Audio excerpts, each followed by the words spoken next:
A very good afternoon to all of you all. I know this is going to be a tough session. Immediately post-lunch. We need to wake them up. Yes, so I know you all would have had some good arm tea and good lunch. And but I'm warning you all that if you miss what's the talk that we're going to be giving, you will miss the opportunity of becoming rich men and women. And because here in Devina, we have the lady who understands finance best. And if you listen to what she has to say, I'm sure you'll end up thanking yourself for not falling asleep. And if you listen to Apekshit, then the money that you would have got from listening to Devina, you will know how to spend it and use it and achieve peace of mind. So on both counts, you have a lot to lose. So Devina, starting off with you, everyone is interested in making money, but how do you go about making a science of it, making it into a system? How did you then begin that, and how did you then decide to set up on your own? Okay, so it's not as if that I decided in childhood that this is what I will do. In fact, my childhood was as far away from money making and business as could be. I grew up in Lucknow, which then and even now is not a business city. My parents are both professors, and they were the least interested in money. I don't think they knew their salaries even. And I landed up at IIM Ahmedabad not knowing what a share was, not knowing what debit or credit was, and I started from there. So for me, the motivation in life has always been learning. So even looking back, the thing that gives me the biggest thrill is learning. So I can hardly think of any other career where 30 plus years on, you're still learning every day. There's never going to be a day when you say that I know it all. That's the first thing. I mean, that's a fun part of it. There's never going to be a day when you say that I know what the market will do tomorrow. But there is so much to learn and so much to go deeper and deeper. So for me, always it is that learn from first principles, go deep into whatever you are doing. Don't take anything for granted, even if it's written in the textbook, even if the biggest investor in the world is saying it, even if the brightest professor or a Nobel Prize winner is saying it. Test it out, see whether it works, it doesn't work. So make it, so it's a mixture of an art and a science. So because life is a game of luck and skill.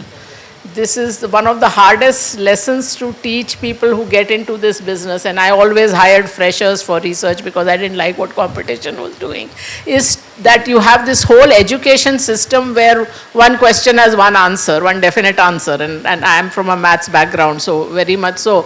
But to live with ambiguity, to look at imperfect information and make decisions based on imperfect information, that's the science, that's the fun. And so that's where it starts. Mm-hmm. And how did you set up First Global? Oh, that's a long story. So actually, I was, after my MBA, I was working with Citibank, and beyond a point, I realized that was not really a place for me because it was very internally competitive, very political. I'm what you see is what you get kind of person. And I was, again, learning opportunities. It was tapering off. You'd be surprised. I even went to the director of what was then the Prince of Wales Museum in Mumbai. What is the interesting thing I can do in life? I went to the Economic Times editor, what is the interesting thing? So I was looking for something. And then in post-liberalization in the early 90s, Dr. Manmohan Singh opened the market to foreign institutional investors.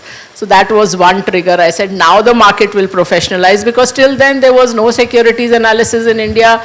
Brokers meant those old-time brokers. And I said, now foreign institutions will come, they would want professional research. And along the same time, there was no SEBI then, there was no National Stock Exchange.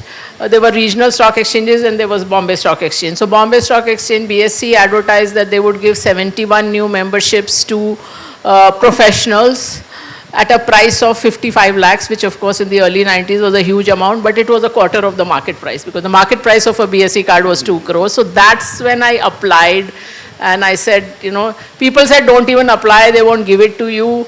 This is a long story, which I don't have time for here. But finally, I got 2 extra marks for my IIM gold medal, and it pushed me over the cutoff. So, as they say, you don't know where the dots connect in hindsight, what the universe has planned for you. So that was the first step. And then, of course, there were steps of globalizing, then moving from broking and investment banking to asset management. So that's the whole journey. And then you became a legend. Sorry? You became a legend. Thank you for saying Apekshit, Yeah. Hi. how did you make your dent in the universe? Thank you, Jairam. I think it's an everyday process. The dent is not yet made, and I'll continue working on trying to make it. I'll say my philosophy, which I also mentioned in my book. Actually, book writing was immensely helpful for me because I found my philosophy as I was researching, as I was going deep within myself. They always say that if you want to learn something, you teach it. Totally, it really helped me. So I'm not sure how. I've got other folks who have mentioned whether the book benefited to them, but it benefited me immensely. And like you, Devina, I'm also a big, aficionado, or learning really drives me, and that is why in my career I moved from sales, then to marketing, then to HR, because whenever I saw my learning plateauing, I thought, okay, now there is something new that I would want to learn. So coming to your question of making dent, Jairam, I think learning every day to arrive there. My intention is not to make any dents. My philosophy is bright life that we discussed. So I would want to add brightness to people's life, and that's an everyday, every moment process. Yes. That's a nice way to say. Yeah. And I think look at him and you feel happy. You feel bright. Thank you. With Thank that you. ponytail and all. Ponytail.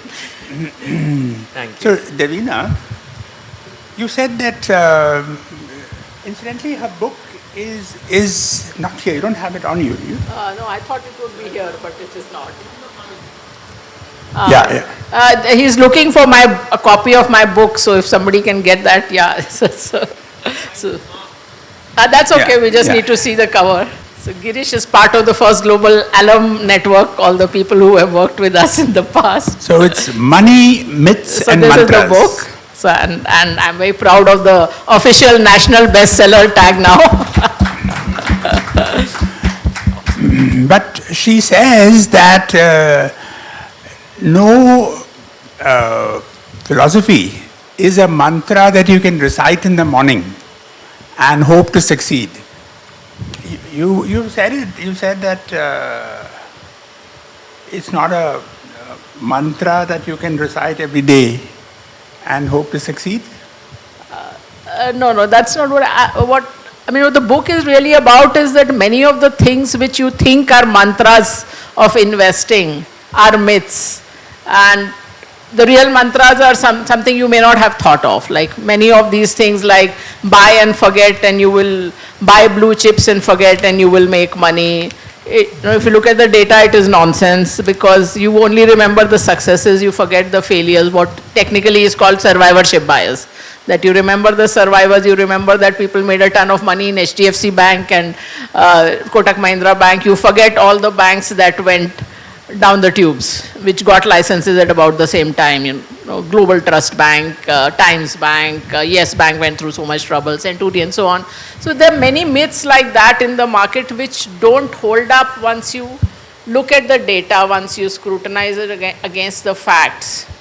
So that's the, So that is one part of it, and many of the things which you should be looking at, you don't look at. So that's the part I have liked to expound in the book, and really it's a distillation of all my learnings of 30 years, but I have tried to make it understandable. I'm always very happy when today I went to went for a business meeting, and that person said that when I got your book, everybody in my family read it before I did. The children wanted to read it, my wife wanted to read it, I got it last. So, that the book is accessible to everybody. So I'm rather happy that I have kind of upheld my parents' teaching genes and made it understandable. And I had to fight with the publisher for some of the things. Like I said, I want subheadings, I want boxes, I want summaries, and most chapters have a QR code at the back, which if you scan, you go to a 2-3 minute video which explains the same concept.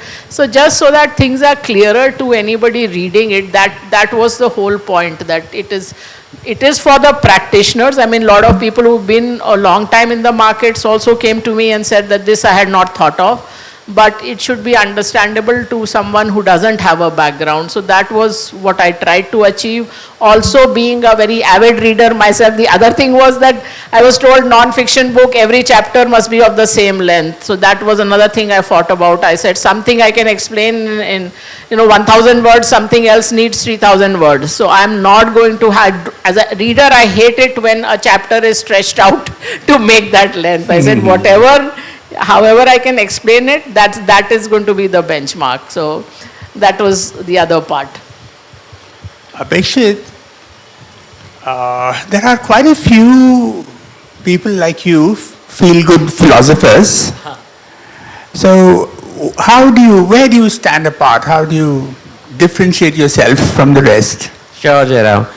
So, I can't believe how much, similarities do we have. My parents were also professors, professor of maths actually. Okay, my father also professor of maths. Yes. So, I think that's why this teaching and book writing genes have passed on to us. So, reading I got more from my mother, who was in education. Yeah. So, sorry? So, Jairam, your question was? Where do you stand apart? Stand apart, yeah. So, and the second similarity, Devina, is that my book is called The Time Energy Toolkit. So, the book is designed as a toolkit. So, it also has those summaries, those QR codes that we are talking about. So, the entire book, I imagined the entire book not as a preachy philosophy, I know best and you don't know anything book at all. The book is a toolkit. So there are, tools for people to go ahead and experiment with. What is time management for me will not be time management for all of you else. So because each of us is unique, our upbringings are unique, our quirks are unique. So there can be no one single philosophy of managing time for anyone. And hence, one way in which I think my book and I stand apart is that there is no preaching involved. All I'm asking is to people to go ahead and experiment with various tools that are there in the book and then choose for themselves whatever works for them.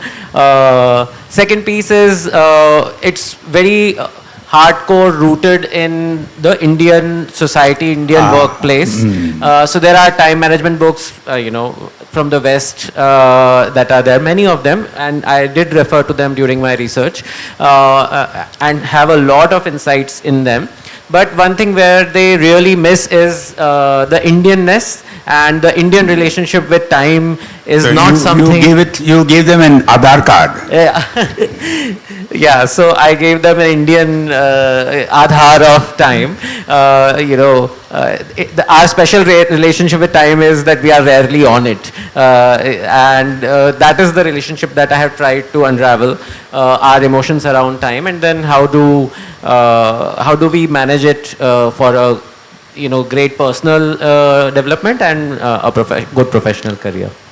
Okay, so your book is not here. You haven't brought it. I don't have it on me. Anyway, you can buy the Time Energy Toolkit and then manage time better. Now, Devina, I've read excerpts of your book and they are very interesting.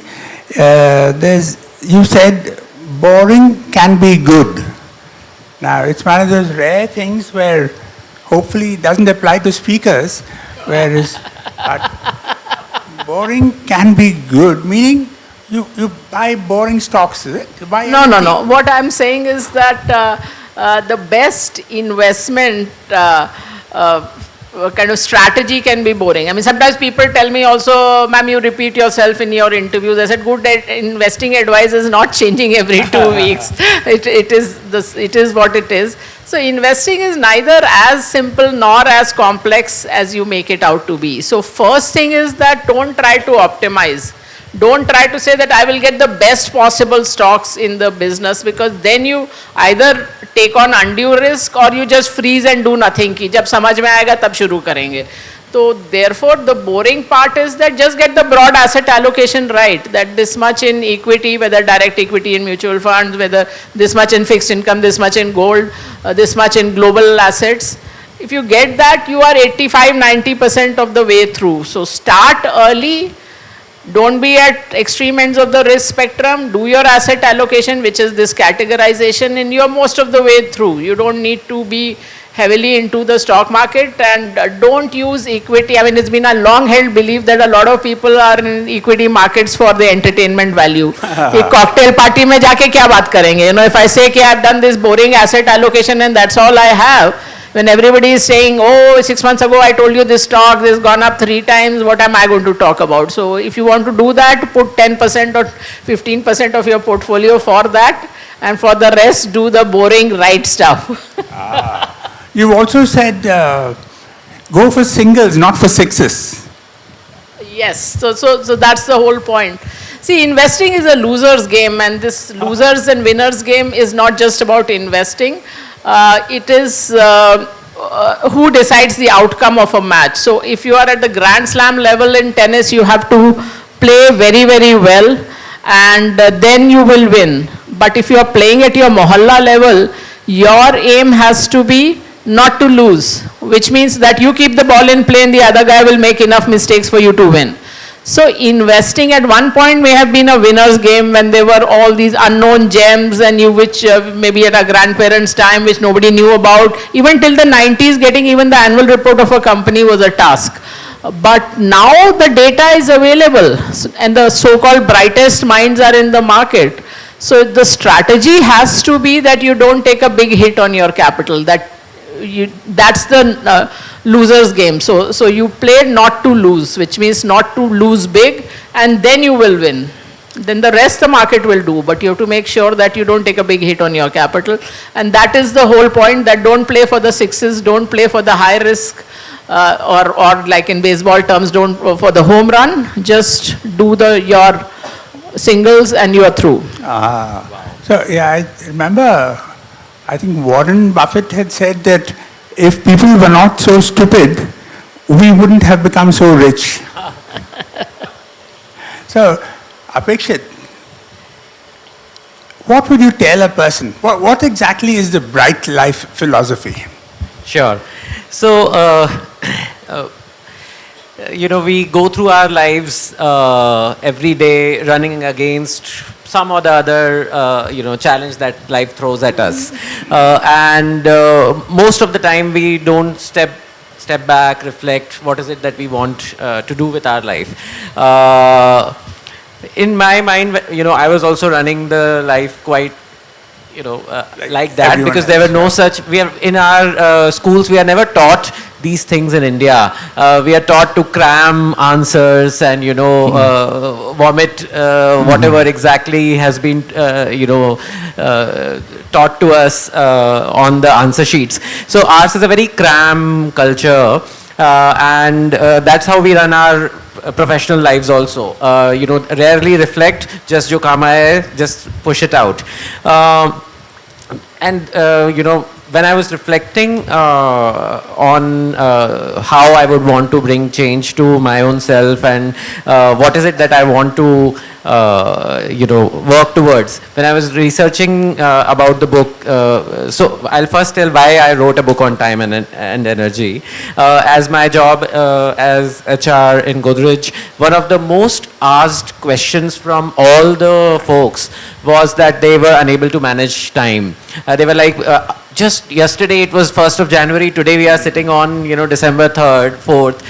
Where did the entire year go? This was like the most common asked and, wondered about question by all professionals. So, people were running their lives being extremely busy, but with nothing to show for it. Not necessarily, being productive. So, I thought, okay, let me write a book on managing time so that my folks who I work with can benefit from it. And when I started researching, I thought that it is not actually time which is a problem. It's, what people are doing is, and that's a joke that I use in my book also. So, normally what people are doing is they are equating a clock, which is the measure of time, with time itself. It's as good as eating the hexagonal weights that we use to measure potatoes instead of the potatoes. So interesting analogy. Yeah. So time is nothing. Time is not the clock. When I was researching, reflecting, I found time is actually life itself. Time is nothing but life. When you say, I'll give you half an hour of my time, I am giving you half an hour of my life. A time that I'll never get back. So where does brightness come in? Yeah, I'll just come to that. So I was like, how do I then, even talk about managing my time if I don't know what do I want to use my time for? That's when purpose comes in. So the whole research around purpose is, okay, what do I want to spend my life on? What is it that I want to leave, to the society at large? And when I was doing that research, I was saying that, okay, something that really drives me in my profession also is adding value to people's lives, making their lives better. When I'm able to guide someone on a good career path, when I'm able to listen to an employee's, pain points and give a resolution to them, I got a very good high on these pieces. And, taking from the concept of yin and yang, I formed this concept of bright energy and dark energy. So in my view, what I propose is that all of us have these two kinds of energies within us. There are times when we have bright energy, rising. Like for example, right now all of us are displaying bright energy. And bright energy is different from high energy. I'm not jumping on stage in high energy right now, but I'm exuding, positive, warmth, brightness. And then there are times when we get dark energy come in. When, for example, we have to take a risky bet, a dark energy comes in it, that gets us those concerns that, you should be double checked. You should read her book. Yeah. So, all the so how to manage dark energy? Actually, Money, Myths and Mantras will be very useful book to manage dark energy and, around money. But it's not just dark energy. I mean, the whole point is to make your life better. So it will convert your dark energy problems to bright energy. That's where I was coming, Devina. So, yeah. So these are all the good goals in life, and how do you get there? Yes, correct. Yes. So that's how the concept of brightness came. And then my philosophy of bright life is to keep adding more and more bright energy to people's life. And that's the bright life philosophy. So all of you all, please read the book and get a surplus of bright energy. Yes. I will try it myself once I get back to Mumbai. Sure, thank you. Devina, you have bravely taken on the big guns of the business. Jhunjhunwala, Warren Buffett. You pointed out that Warren Buffett used to make mistakes, saying that he advocated buying Coke, not Coke to drink, but the share Coke, vis-a-vis instead of Pepsi, whereas actually Pepsi is done far better. Right. And even Jhunjhunwala apparently has made mistakes. Oh. Yeah. So how do you get it requires a lot of guts and gumption to be talking about the errors that's made by the greats? Well, I always go by data. I have never, and I don't have any, I mean, that benchmark of what does somebody else think, actually most of the time doesn't even occur to me.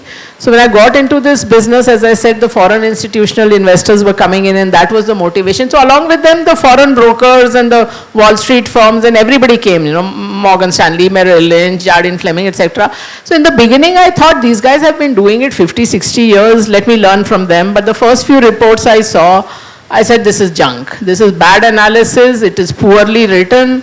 It's so boring. So I never looked at competition ever again. So I just worked from first principles. And I said, I have to learn. So sometimes I used to ask even my clients that what is a good book to learn cash flows, to learn valuation. But I must learn from, and always test, just as I said, just because the best professor or the most successful investor is saying it doesn't make it right. You have to look at the actual data. And also remember, many people think that so-and-so has made a lot of money in the market and let me do what they did. So that's one of the longer chapters in the book, why you should not do that. And there are many points to that, including the fact that they have not necessarily done as well as you think they have.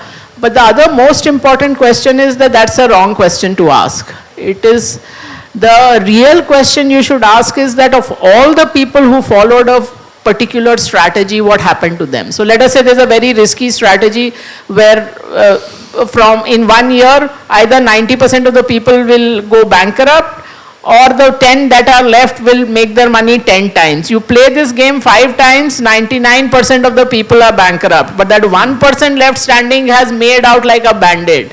And now you say this guy has made 5,000 rupees into 5,000 crores and he's the guy to follow. No. I mean, you are going to almost certainly go bankrupt if you do that.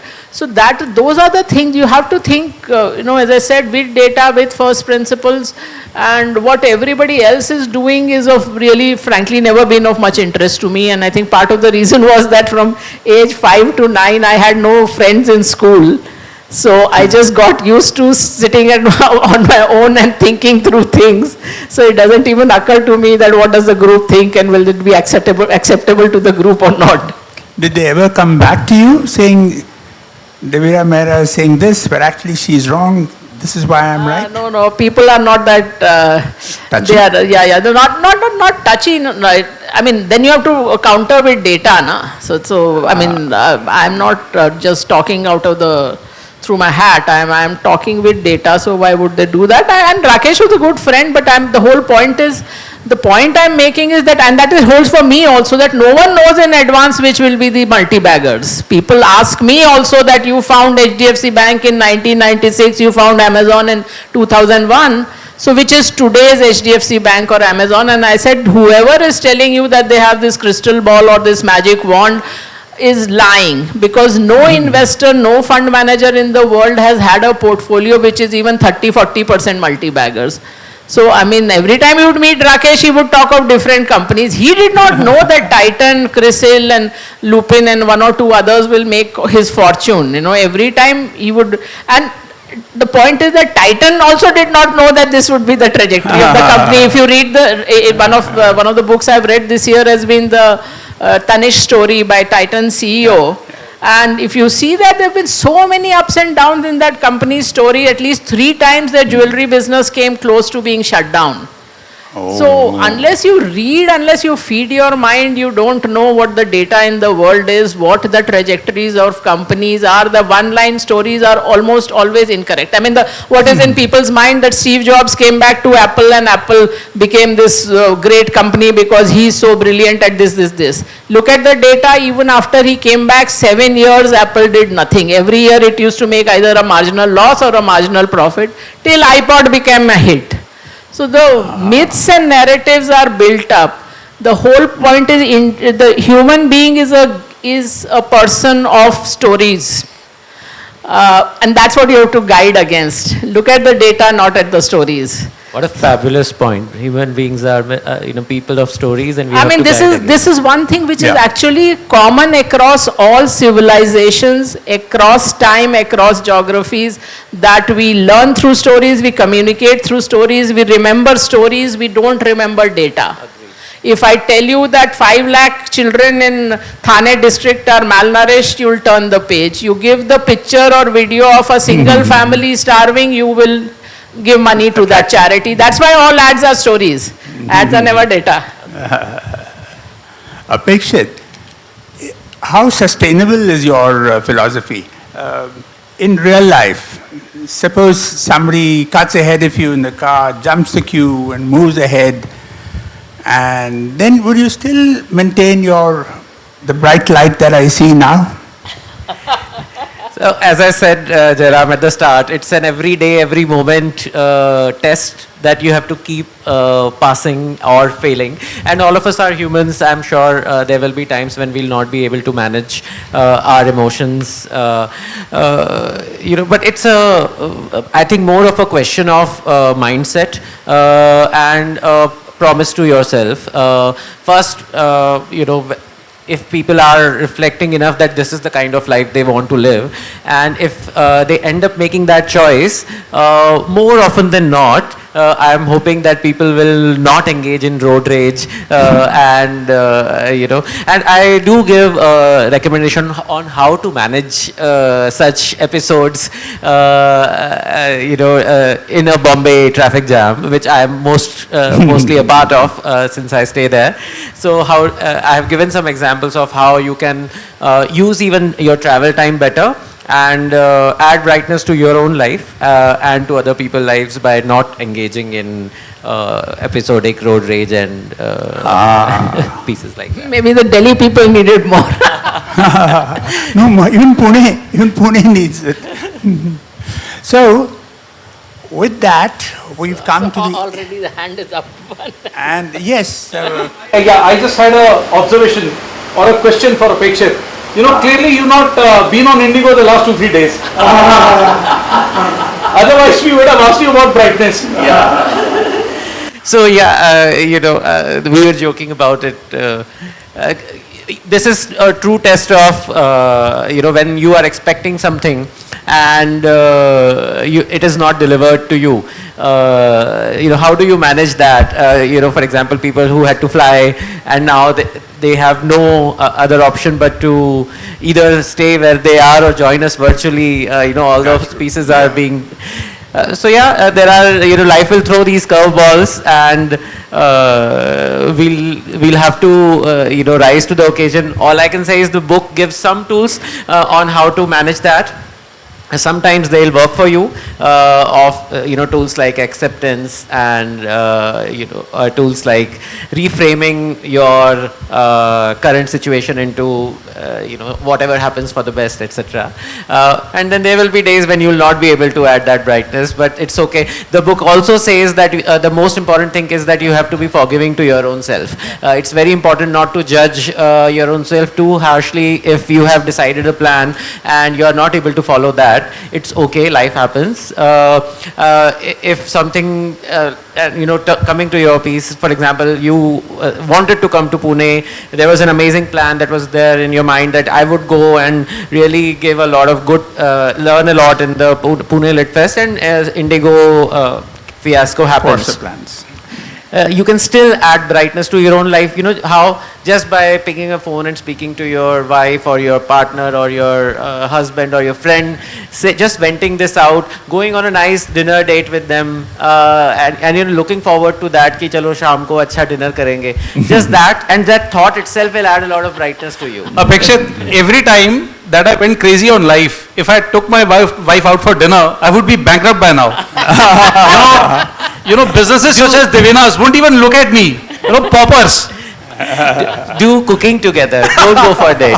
Do a home cooking together. Even that will be a good bonding exercise. In fact, we were talking about these frustrations. I just reminded of something a friend told me that this has entirely changed the framework in my marriage, which is that when there's a conflict, we say, is it a matter, B matter or C matter? A matter is worth fighting about, like which home to buy, where will the children go to university. B is something which will have an impact for 2 weeks. And C is that, why did you leave the towel here? Why was the tea late? Which you will forget in 2 hours. So don't, his wife said, we sometimes start fighting and I think to myself, this is a C matter, and I start smiling. But he said it's a B matter, so you'll have a fight over that. You have to agree, both have to agree it's a C matter. C matter, that's true. Okay, now it's over to the audience. Yeah, okay, I have one question for Devina as No, well. 1 minute, 1 minute. To make it more interesting, there is, I'm told, a prize for the best question. And so if talking to us is not incentive enough, there's also additional... I have a question. What is your net worth, Devina? No comments on this one. Good question, but no comments. Okay, Devina, you are here. You are the queen of the markets. So there has to be a market question. Does India have a AI play at all? Or do you see it happening sometime in the future? If you're talking core AI, no. I mean, one of my bugbears in life has been for the last 20 years that the Indian IT services companies have had this huge cash, and they have had the trained human beings, and they have done nothing at all to move up the value chain. Absolutely. Absolutely nothing. And I mean, I know the management is good in a limited sense, so they will be able to pivot.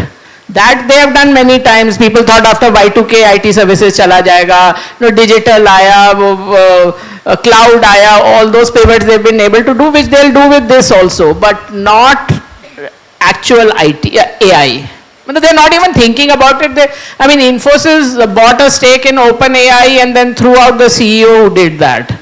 So and then sold that stake also. So this is the kind of thinking. So one more summary there. Yeah. So my name is Vivek. Your philosophy is, think outside India also, right? I mean, most of the places I have read, like you say, like we always think about single country, single stock exchange where we, invest. And I know we have a problem of thinking outside, right? And also forget about investing global, right? Can you tell me as a layman user, what it will impact our life if we start investing globally versus single country? Okay, so let me give you a statistic that when I started my career, the dollar was 12 rupees. So in the course of less than a career, there's been a 90% depreciation. So what's the framework for investing? That you're thinking of your financial goals, which are 10, 20, 30 years hence. So how can you forget this? And that is why, our grandmothers were not wrong in buying gold, because at that time you could not invest overseas. So the only dollar denominated asset in a sense, or hard currency denominated asset you could buy was gold. But now you can invest overseas, but most Indians still don't think of it. And that's besides the other risk that don't put all your eggs in one basket. So the reason, for example, we went global and we were the first Asian firm to go global other than the Japanese, nobody had gone west, was that I said, amongst other things, there was this thing called the Asian crisis, which the younger people would have only read in the history books. And in 1 year, the net worth of people in those markets were wiped out between 50 to 90%. So, Indonesians saw their market fall in dollar terms by 90%, and all these Thailand, Philippines, South Korea, Taiwan were between 50 and 90%. So that's the risk of being in one market. Plus, as I said, the rupee depreciates. If anybody was planning to study, let us say in Europe, or was planning that their children study in Europe, in the course of 2025, your fee has gone up by 20% because the rupee has depreciated almost 20% against the euro. So those are the realities of life. And now, if anything, the overseas expenses are going up. More children go abroad, you travel more abroad. When we were growing up, nobody was going overseas for undergrad unless they got a scholarship. So now it's a different thing. So your hard currency expenses are going up. So don't be in that single currency, single country, single asset risk. So diversify, and that's a cause for me. So First Global has a product that starts at $10,000 for which invests in all geographies and all assets, because US is not the globe. That's the other thing. Just buying something in the US doesn't mean you've globalized. Ma'am, when Indian economy is growing very fastest in the world, And as you mentioned that a global dot-com bubble, then Eastern countries currency issues, or Lehman Brothers, or in last 20, 30 years, that has not happened. I mean, nothing has been originated in India. Still, it is recommended to diversify portfolio globally. In fact, there's a chapter precisely saying that if India is the fastest growing economy in the world, why look elsewhere? That's exactly the title of the chapter, because in the 90s, the fastest growing economies were these Asian tigers which had this crisis. So they were not down and out economies. They were the fastest growing economies in the world. India wanted to be an Asian tiger, and that's where it happened. And as I said, even without a crisis, this is how the rupee has done. I mean, the rupee has been falling. So if you are planning for something 30 years hence, or 20 years hence, or even 10, 15 years hence, how can you forget that the rupee depreciates, and therefore your portfolio is dropping in dollar terms from that point of view alone. And besides, even theoretically, why should you be, India is less than 5% of the world market cap. Why should 90% or 100% of your portfolio be there? I mean, there's no logical reason other than the fact that you were born in India. And now earlier you could not invest. Now the limits are very generous, 250,000 per person per year. So a family of 4 can theoretically send $1 million, 9 crore rupees every year, which means that you can send as much as you want basically for most people other than the family offices. Hi. So my question is, as a retail investor, I should start. So my question is, as a retail investor, still we do not, so Zerodha CEO says that 90% of the traders don't make positive returns, 97% don't beat the FDs in trading. We have a plethora of opportunities in equity-based products.